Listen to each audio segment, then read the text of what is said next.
সেই পরীক্ষায় বিএনপিকে উত্তীর্ণ হতে হবে এবং সেই পরীক্ষায় যদি বিএনপি উত্তীর্ণ হতে পারে তাহলেই কিন্তু বিএনপি সরকার গঠন করতে পারবে।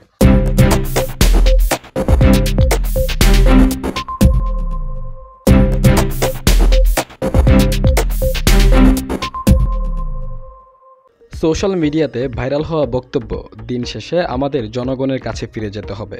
বাংলাদেশ জাতীয়তাবাদী দলের ভারপ্রাপ্ত চেয়ারম্যান তারেক রহমানের এমন বক্তব্যকে সমর্থন করে বিএনপির জাতীয় নির্বাহী কমিটির সদস্য অধ্যাপক মামুন মাহমুদ দলীয় নেতাকর্মীদের উদ্দেশ্যে বক্তব্য রাখেন। বিসমিল্লাহির রহমানির রহিম। ধন্যবাদ আপনাকে। আমাদের নেতা, আমাদের প্রিয় অভিভাবক, আমাদের দলের ভারপ্রাপ্ত চেয়ারম্যান জনাব তারেক রহমান সাহেব যে কথাটি বলেছেন যে দিন শেষে আমাদের জনগণের কাছেই ফিরে যেতে হবে, এই কথাটি সম্পূর্ণ একটি গণতান্ত্রিক বাক্য। গত 15 বছর আমরা যা দেখি নাই, 15 বছর জনগণের কাছে সরকারের কোনো জবাবদিহিতা ছিল না এবং ওই একদিনের যে গণতন্ত্র, ভোটের অধিকার, সেটিও হারিয়ে ফেলেছিল জনগণ।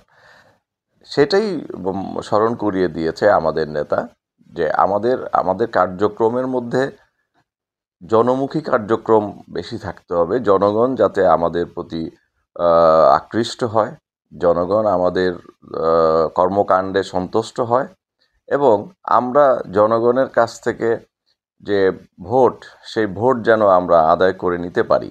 সেই কারণেই এটা বলেছেন যে আসলে গণতান্ত্রিক পন্থায় ক্ষমতায় যাওয়ার নির্বাচন ছাড়া অন্য কোনো পদ্ধতি নেই বা পথ খোলা নেই।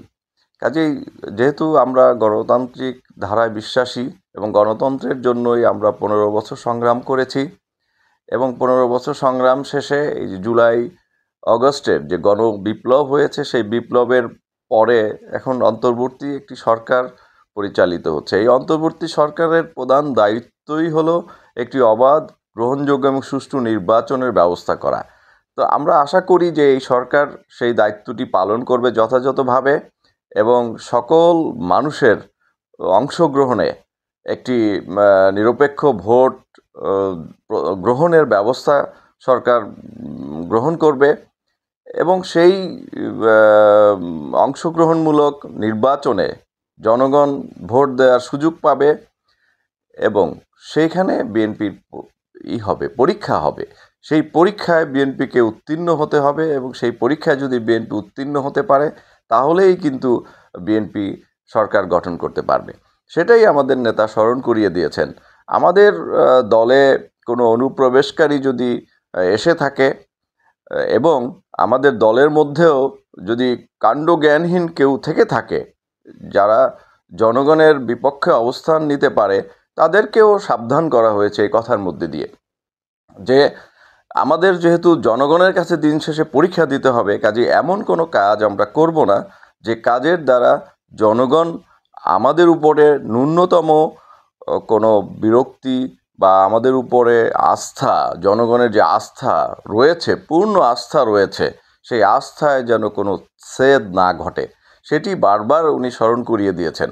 যে আমিও তার বক্তব্যের সঙ্গে একমত পোষণ করে আমি আমাদের এই নারায়ণগঞ্জের সকল নেতাকর্মীকে স্মরণ করিয়ে দিতে চাই যে নেতাকর্মীরা খুব সাবধানী পন্থায় তাদের কার্যক্রম পরিচালনা করবে এবং আমাদের দলের ভাবমূর্তি রক্ষায় এবং আমাদের নেতার ভাবমূর্তি আরও দিনে দিনে উজ্জ্বলতর করার ক্ষেত্রে যে সকল ভূমিকা বা দায়িত্ব পালন করা উচিত সেইগুলি আমাদের নেতাকর্মীরা করবে, এটাই আমরা আশা ব্যক্ত করছি।